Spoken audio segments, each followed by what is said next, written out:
বাংলাদেশে ২০২৪ সালের জুলাই মাসের গণঅভ্যুত্থানের মাধ্যমে আহ, দীর্ঘদিনের শাসক দল আওয়ামী লীগের পতনের পর রাজনৈতিক পরিমণ্ডলে একটি বড় পরিবর্তনের আভাস পাওয়া যাচ্ছে। সেই পরিবর্তনের কেন্দ্রে রয়েছে নির্বাচন, একটি অবাধ, সুষ্ঠু ও গ্রহণযোগ্য নির্বাচনের আশাবাদ এবং এর সম্ভাব্য ফলাফল নিয়ে নানা হিসাব নিকাশ। বিশেষ করে বিএনপি নিয়ে একটি উচ্চ প্রত্যাশা গড়ে উঠেছে। অনেকে মনে করছেন দলটি বিপুল সংখ্যাগরিষ্ঠতা নিয়ে সরকার গঠন করবে, কিন্তু বাস্তবতা এতটা সরল এবং একরৈখিক নাও হতে পারে। বিএনপির ভেতরেই এই প্রত্যাশা প্রবল। অনেকে বিশ্বাস করেন দলটি হয়তো 200 বা 250 আসনও পেয়ে যেতে পারে।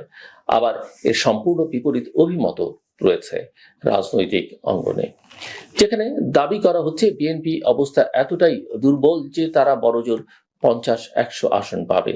এই কথা আমরা এনসিপি বা তাদের কাছাকাছি সমমনা রাজনৈতিক দলগুলোর নেতৃবৃন্দের কাছ থেকে শুনতে পাই। এবং ওই যে 250-200 কথা বললাম, অনেকে মনে করেন বিএনপি 270-80টাও পেতে পারে। এই যে ভিন্নমত, এইসব ভিন্নমতের পেছনে মূল বিষয়টা হলো পরিস্থিতি। এক পক্ষ মনে করে রাজনৈতিক পরিস্থিতি এখন কি বিএনপির অনুকূলে, অন্য পক্ষের মতে পরিস্থিতি বিএনপির জন্য মোটেও সহায়ক নয়। বিএনপির বর্তমান বাস্তবতা পর্যালোচনা করলে দেখা যায় দীর্ঘ 17 বছরের ক্ষমতার বাইরে থাকা এবং বারবার দমন পীড়নের শিকার হওয়ার কারণে দলটি সাংগঠনিকভাবে দুর্বল এবং আর্থিকভাবে ক্ষতিগ্রস্ত। ফলে অনেক নেতাকর্মী ক্ষমতার সম্ভাবনায় লোভী হয়ে পড়ছেন এবং দলে অভ্যন্তরীণ বিশৃঙ্খলা তৈরি হয়েছে। বিরোধী দলের অবস্থানে থেকেও যে ধরনের দখলবাজি, চাঁদাবাজি এবং খুনোখুনি সামনে আসছে তা জনমানসে নেতিবাচক প্রতিক্রিয়া তৈরি করছে। এই অবস্থায় যদি দলটি সরকার গঠন করে তাহলে পরিস্থিতি আরো খারাপ হবে বলে অনেকে আশঙ্কা করছেন বা জনমনে এই আশঙ্কা দেখা যাচ্ছে। তবে একে এককভাবে বিএনপির জনপ্রিয়তা হ্রাসের প্রমাণ হিসেবে বিবেচনা করাও ঠিক হবে না। গত এক যুগে আওয়ামী লীগ যে হারে নির্বাচনে ব্যবস্থা ধ্বংস করেছে তাতে তাদের প্রতি মানুষের আস্থা ভেঙে পড়েছে বলেই ধরে নেওয়া যায় এবং সেই আস্থা একেবারে শূন্যের কোঠায়। সেই আস্থার ভাঙনের বিপরীতে বিএনপি যে প্রতিশ্রুতি দিচ্ছে সেটি অনেকের কাছে আশার আলো হয়ে উঠতে পারে, কিন্তু প্রশ্ন হলো সেটা কতটা গভীর এবং নির্বাচনী ফলাফলে কতটা প্রতিফলিত হবে। সাম্প্রতিক ইতিহাস বলছে যে বাংলাদেশের সংসদে নির্বাচনে ভোটের শতকরা হার আর আসন সংখ্যার মধ্যে বড় ধরনের অমিল থাকতে পারে। 2008 সালে আওয়ামী লীগ 48% ভোট পেয়ে 230টি আসন পেয়েছিল, অথচ বিএনপি 32% ভোট পেয়েও মাত্র 30টি আসন পায়। ফলে ভোটের শতকরা হিসাব দিয়ে ভবিষ্যৎবাণী করা বিপজ্জনক, বিশেষ করে যখন নির্বাচন কখন হবে এবং কি ধরনের পরিবেশে হবে তা এখনো অনিশ্চিত। এই অনিশ্চয়তার মধ্যেই আরেকটি নিরাপত্তাগত সংকট তৈরি হয়েছে বাংলাদেশ মিয়ানমার সীমান্তে রোহিঙ্গা সংকটকে কেন্দ্র করে। আন্তর্জাতিক সংস্থাগুলোর রিপোর্টে উঠে এসছে আরাকান আর্মির উত্থান ও রাখাইনে মিয়ানমার সেনাবাহিনীর পতনের পর পরিস্থিতি পুরোপুরি পাল্টে গেছে। রাখাইন এখন কার্যত একটি সশস্ত্র গোষ্ঠীর নিয়ন্ত্রণে এবং সেখানে রোহিঙ্গাদের বসবাস, নিরাপত্তা ও প্রত্যাবাসনের প্রশ্ন নতুন করে জটিল হয়ে উঠেছে। রাখাইনের ক্ষমতার এই পালাবদলে রোহিঙ্গা শরণার্থী শিবিরগুলোতেও উদ্বেগ ও হতাশা বাড়ছে। ত্রাণ সেবার ঘাটতি, নিরাপত্তাহীনতা এবং ভবিষ্যৎ অনিশ্চয়তা রোহিঙ্গাদেরকে সশস্ত্র গোষ্ঠীর সদস্য হতে উৎসাহিত করছে। একাধিক রোহিঙ্গা সশস্ত্র সংগঠন আবার সক্রিয় হয়ে উঠেছে এবং তারা সীমান্তের দুই পাশে সংঘাতে লিপ্ত। বিশেষ করে আরসা এবং আরএসওর মতো গোষ্ঠী বাংলাদেশি ক্যাম্পে নিজেদের দখল বজায় রাখতে ভিন্ন ভিন্ন পন্থা নিচ্ছে। এমন পরিস্থিতিতে বাংলাদেশের ভূমিকা নিয়ে আন্তর্জাতিক মহলে প্রশ্ন উঠেছে। যদিও বাংলাদেশ সরকার বারবার বলছে যে তারা কোনো সশস্ত্র গোষ্ঠীকে সমর্থন করে না, তথাপি বিভিন্ন রিপোর্টে অভিযোগ উঠেছে যে দেশটির নিরাপত্তা সংস্থাগুলো কোনো কোনো ক্ষেত্রে এসব গোষ্ঠীর কর্মকাণ্ডে জড়িত বা অবহিত।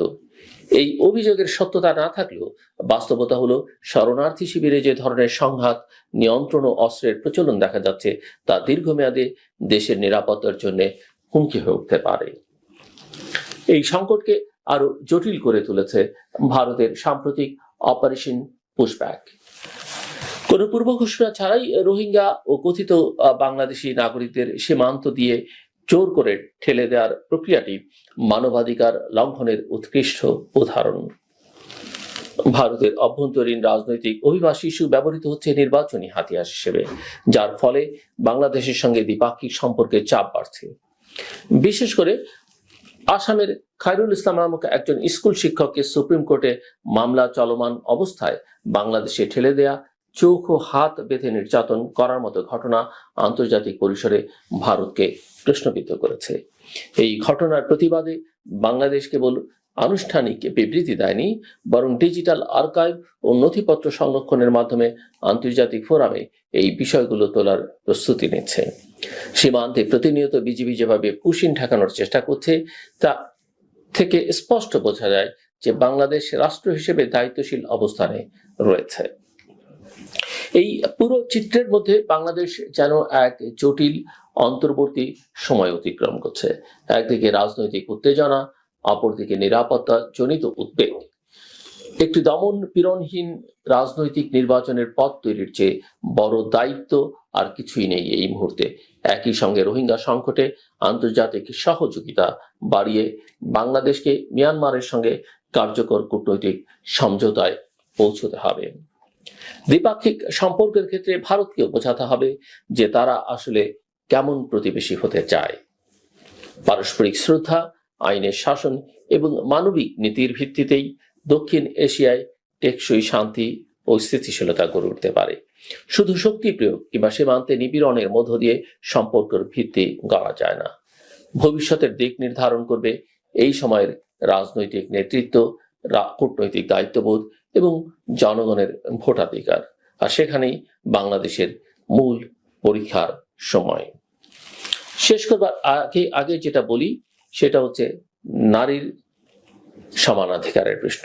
নারীকে অধিকার দিন, ঘরে বাইরে রাষ্ট্রের সর্বত্র।